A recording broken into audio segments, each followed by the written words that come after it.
pay subsidies to Canada and to Mexico of hundreds of billions of dollars, and the United States will not be doing that any longer. We're not going to do it any longer. No one wins a tariff war. And so we want to go back to looking at the agreement that we signed, the USMCA. That has served us well for a number of years. And I don't know why the president is behaving this way, because it's illegal. We're going to challenge it. And we would like to get back to negotiating some of the pressure points on that. All right, let's get into the wild news of the day. Let's start with tariff mania in here. This is day 2 of Trump's crushing tariffs on Canada because our politicians just refuse to do their jobs or even go into work. Like the parliament is still prorogued. Day two of crushing tariffs with a recession around the corner, according to economists, and yet nobody's going back to work. So this is from CTV News, but it's from the Canadian press. Canada's economic landscape is set to change dramatically. I don't know, from worse to even worse, because measures on both sides of the border will cause prices to increase, unemployment to rise, and consumers to pull back, said RSM economist Tu Nguyen. Manufacturing, energy, and food sectors will be immediately hit, but no sector will be spared, and businesses will need to cut jobs. And this is in response to Trump's 25% tariffs on most of the Canadian economy. Well, yeah, obviously.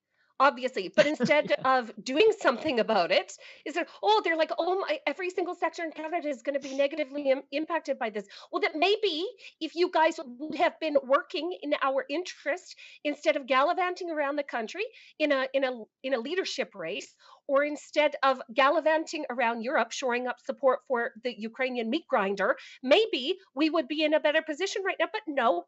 But no, because we are stuck with this loser liberal government that has no interest in working for us, only for themselves, and only keeping their own power in their evil, traitorous clutches. And this is the outcome that we were going to get when nobody is working on our behalf. Like, no, they're not surprised. Are you surprised, Sheila? No, not at all. Like, why are we doing reports on that the economy is going to contract? We know that. Everybody's been saying that. Wouldn't it be great if our politicians would have acted like it? All they had to do was do the things they needed to do to keep Canadians safe. This should never have even been about the Americans. They just should have done what they needed to do to keep Canadians safe, and the Americans would have said, look, they're doing a decent job up there. Maybe we would have got 10% tariffs across the board. Instead, it's 25.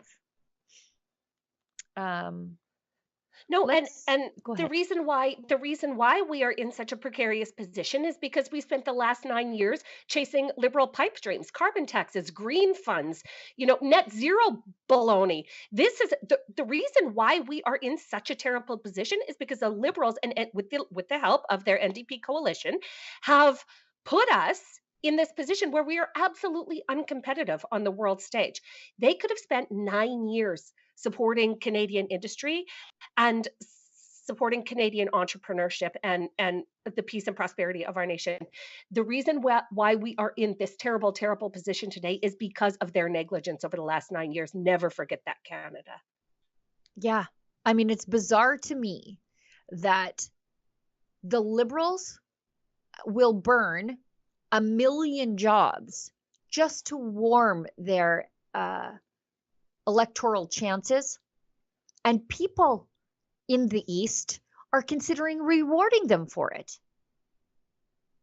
When you see the poll numbers jump up for Mark Carney, and you're like, what in God's name is wrong with you people?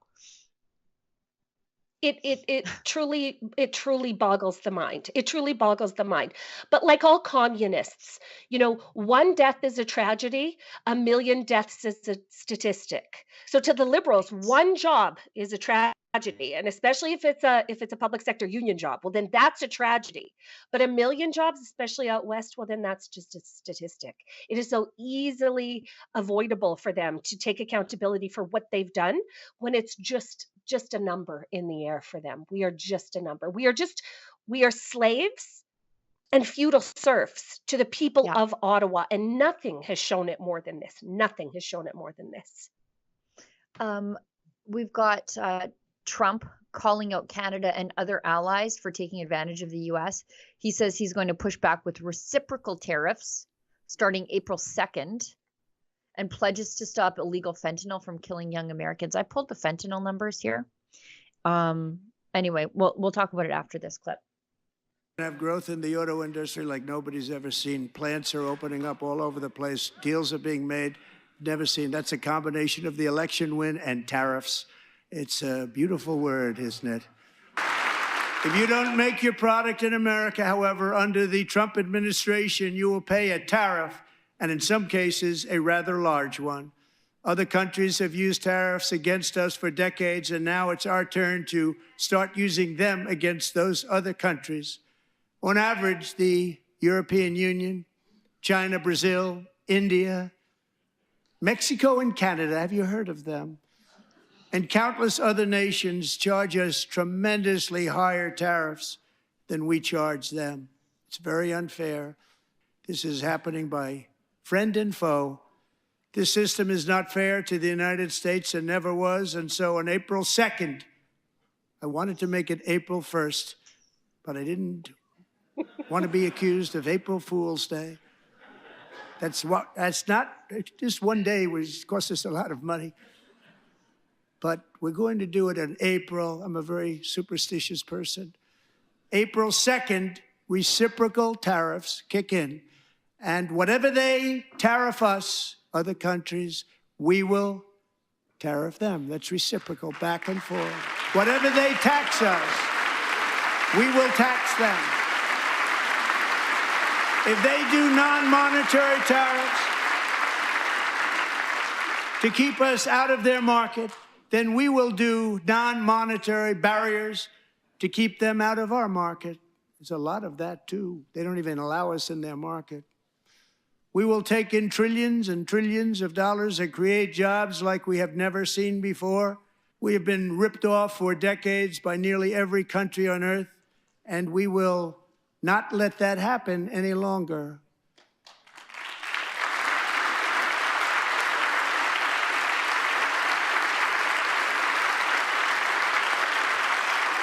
Much has been said over the last 3 months about Mexico and Canada, but we have very large deficits with both of them. But even more importantly, they've allowed fentanyl to come into our country at levels never seen before, killing hundreds of thousands of our citizens and many very young, beautiful people, destroying families. Nobody's ever seen anything like it. They are, in effect, receiving subsidies of hundreds of billions of dollars. We pay subsidies to Canada and to Mexico of hundreds of billions of dollars, and the United States will not be doing that any longer. We're not going to do it any longer.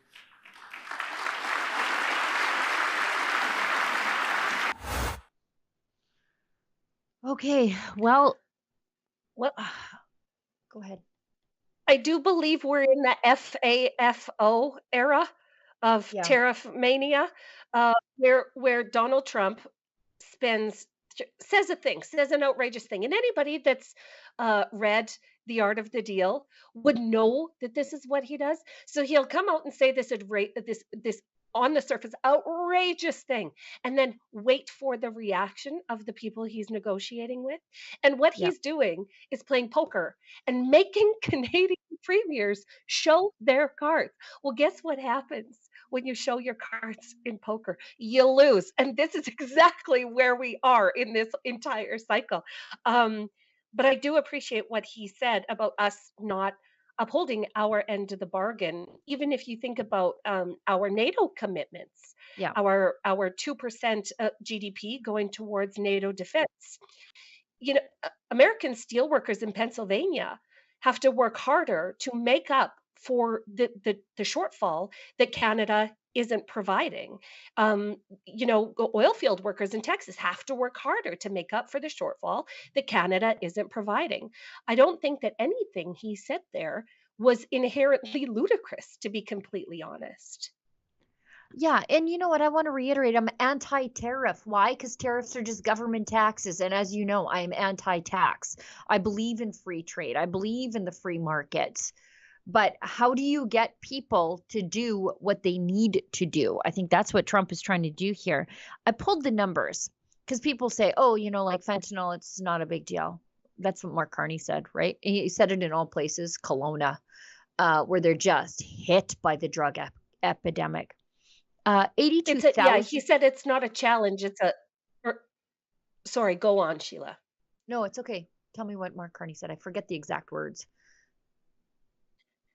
He said it's a challenge, not a crisis. Right.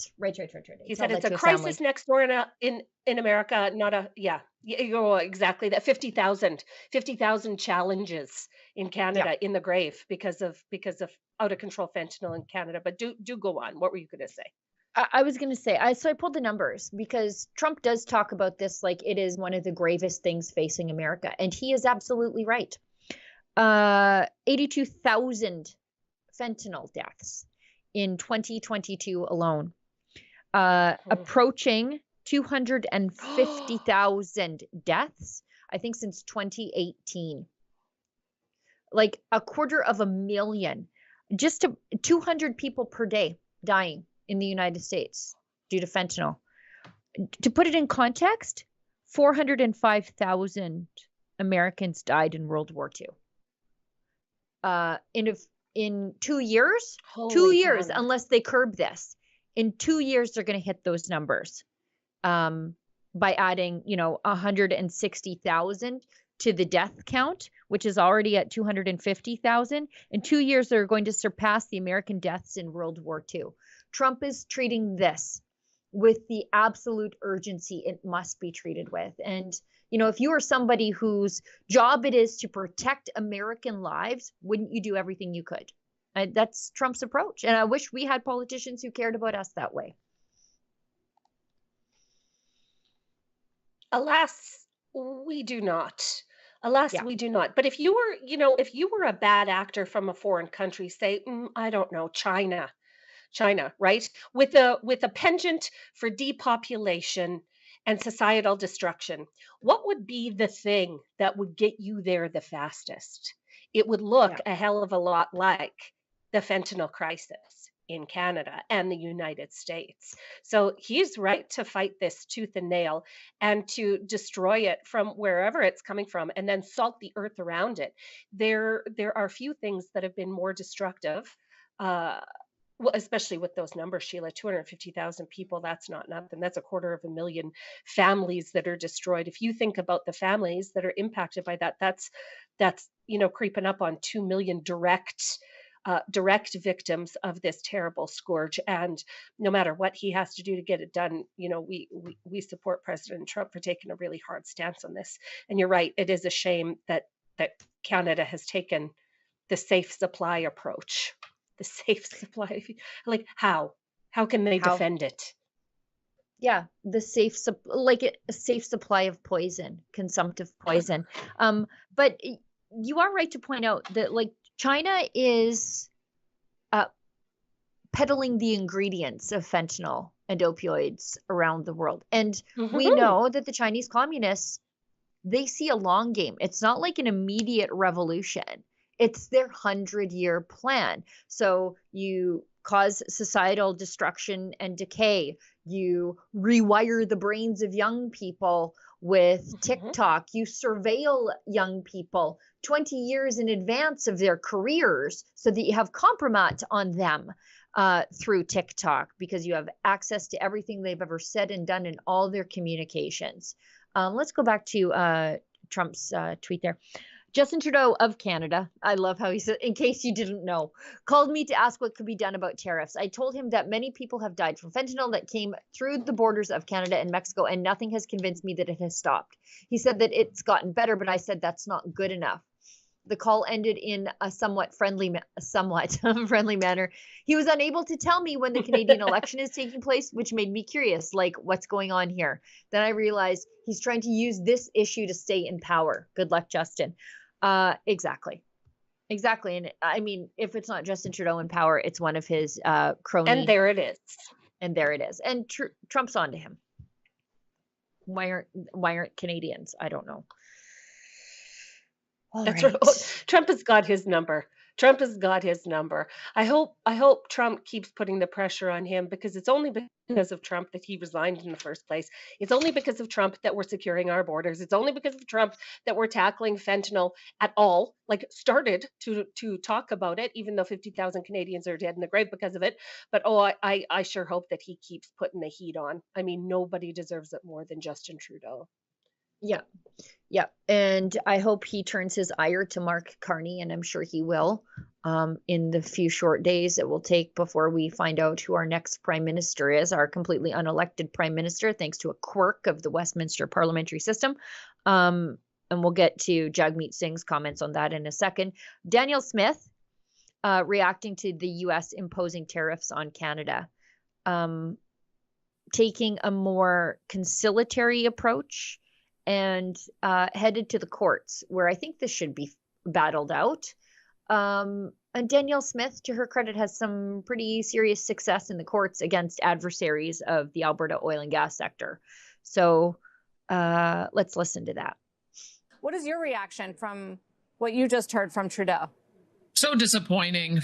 We've been doing everything we can, not only our federal government, but all of the subnational governments, to try to avoid this outcome. We, as you heard, we've been working on the border, and we've been putting up drones, putting up helicopters, putting up more personnel. We've been very successful in stopping people from coming across the border from the United States. We've been stopping drugs from coming across the border from the United States. We've brought those numbers down. We thought that was what the U.S. president wanted.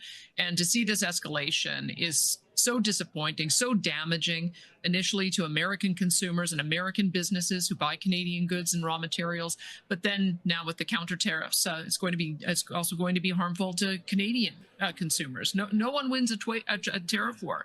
And so we want to go back to looking at the agreement that we signed, the USMCA, that has served us well for a number of years. And I don't know why the president is behaving this way, because it's illegal. We're going to challenge it. And we would like to get back to negotiating some of the pressure points on that. Okay, fair enough. You know who she didn't bash in all of that? She said she didn't understand why Trump is doing this. I think she does. But she didn't run her mouth about him. And I think a lot of this has to do with Alberta being collateral damage with our 10% tariff on oil and gas, for Donald Trump's visceral dislike of the Liberals who can't shut their mouths about Trump. They call him names. They run him down. They're campaigning against him. Alberta and the West, we're collateral damage in all of this because, as Danielle Smith points out, we were doing what we could. Oh, hi, it's Ezra Levant here in Toronto with an important message, because we need your help. Independent journalism in Canada is under attack. Government censors, big tech deplatformers, and the dying legacy media are all working together to maintain exclusive control on the information you receive. They don't want you to hear other voices like ours, and they really don't want you to be informed and to think for yourself. That's why the work we do here at Rebel News is so important. Our on-the-ground reporting, independent news shows, and special content you won't find anywhere else. It's all designed to give you trustworthy information and alternative viewpoints so you can decide for yourself. We don't get government money, and we are not owned by some big global conglomerate.